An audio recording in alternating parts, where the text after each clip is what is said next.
ଚଲାପଥର ପ୍ରିୟ ଦର୍ଶକ ବନ୍ଧୁ, ଆମ ଓଡ଼ିଶାର ଅତ୍ୟନ୍ତ ମନୋରମ ସୁଦୃଶ୍ୟ କାରୁକୀର୍ତ୍ତି ଭରା ଏକ ମନ୍ଦିର ହେଉଛି ଏକାଦଶ ଶତାବ୍ଦୀର ଭୁବନେଶ୍ୱରରେ ରହିଥିବା ରାଜାରାଣୀ ମନ୍ଦିର। ତଥ୍ୟ କୁହେ ରାଜାରାଣୀ ମନ୍ଦିରର ନାମକରଣ କ'ଣ ପାଇଁ କରାଯାଇଛି, ତାର ଅର୍ଥ ହେଉଛି ଏଠି ଦୁଇ ପ୍ରକାର ପଥରର ବ୍ୟବହାର କରାଯାଇଛି। ଗୋଟିଏ ହେଲା ନାଲି ପଥର ଏବଂ ଆଉ ଗୋଟିଏ ହେଉଛି ହଳଦିଆ ପଥର। ଲୋକମୁଖରେ ଏ ଦୁଇ ପ୍ରକାର ପଥରର ବର୍ଣ୍ଣ ହେଉଛି ରାଜା ଏବଂ ରାଣୀ। ସେଇଥିପାଇଁ କୁହାଯାଏ ଏହି ମନ୍ଦିରଟିକି ହେଉଛି ରାଜାରାଣୀ ମନ୍ଦିର। ଅପୂର୍ବ କାରୁକାର୍ଯ୍ୟରେ ଏ ମନ୍ଦିରର ଶୋଭା ଯୁଗ ଯୁଗକୁ ରହିଆସିଛି। ଆପଣମାନେ ଯେଉଁମାନେ ଆସିବେ ଏ ରାଜାରାଣୀ ମନ୍ଦିର ଦେଖିଲେ ସତରେ ବିମୋହିତ ହେଇଯିବେ। କିନ୍ତୁ ଗୋଟେ ବଡ଼ କଥା ହେଉଛି ରାଜାରାଣୀ ମନ୍ଦିର ଭିତରେ ଦିଅଁ ନାହାନ୍ତି। ଐତିହାସିକ ତଥ୍ୟକୁ ଏହା ଶିବ ମନ୍ଦିର, କିନ୍ତୁ ଭିତରେ ସେ ବେଦୀ ନାହିଁ, ନା ଶକ୍ତି ଅଛନ୍ତି ନା ଲିଙ୍ଗ ଅଛନ୍ତି। ସମ୍ପୂର୍ଣ୍ଣ ଶୂନ୍ୟଗର୍ଭା ଏହି ରାଜାରାଣୀ ମନ୍ଦିର। କିନ୍ତୁ ଓଡ଼ିଶାର ଏହାକୁ ଖଜୁରାହୋ ମନ୍ଦିର ସହିତ ତୁଳନା କରାଯାଏ।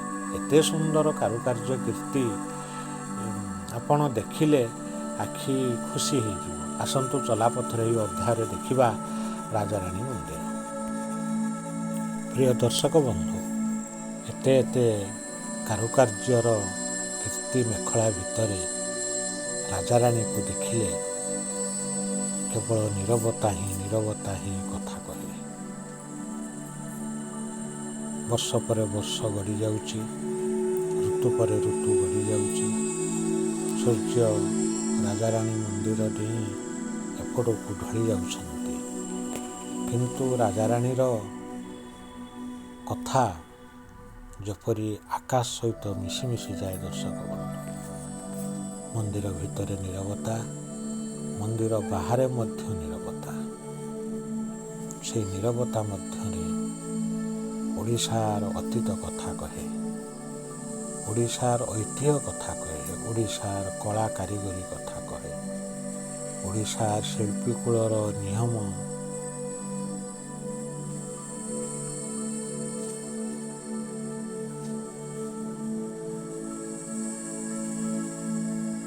ବିଖ୍ୟାତ ରାଜାରାଣୀ ମନ୍ଦିରର ଗର୍ଭଗୃହ କୁହାଯାଇପାରେ। ଭିତରେ କିନ୍ତୁ କୌଣସି କାରୁକାର୍ଯ୍ୟ ନାହିଁ। ଏଇ ଯେଉଁ ବେଦୀ ଦେଖୁଛନ୍ତି, ମୁଖ୍ୟ ମନ୍ଦିରର ବେଦୀ, ଏଠି କେହି କୁହନ୍ତି ଶିବଲିଙ୍ଗ ରହିଥିଲା, କେହି କୁହନ୍ତି ସମାଧି ରହିଥିଲା। ପୁରା ଶୂନ୍ୟ। ବାହାରେ କାରୁକାର୍ଯ୍ୟ, କିନ୍ତୁ ରାଜାରାଣୀ ମନ୍ଦିର ଭିତର କାନ୍ଥ ଦେଖନ୍ତୁ କିଛି ବି ନାହିଁ। ପୁରା କୌଣସି କାରୁକାର୍ଯ୍ୟ ଦୃଷ୍ଟିଗୋଚର ହୁଏନି। ଯାହା ବା ଅଛି ଅଳ୍ପ ରହିଛି। ରାଜାରାଣୀ ମନ୍ଦିରର କାରୁକାର୍ଯ୍ୟ ମୁଁ ଆପଣଙ୍କୁ ଦେଖାଉଛି, ଯେଉଁମାନେ ଦେଖିନଥିବେ ଚଲାପଥର ଏହି ପ୍ରତ୍ୟକ୍ଷ ଦୃଶ୍ୟ ଚିତ୍ରରେ ଦେଖିବେ। ଏହା ହେଉଛି ପ୍ରଧାନ ଦ୍ୱାର ରାଜାରାଣୀ ମନ୍ଦିର। ଏହା ହେଲା ଭିତର ପଟ।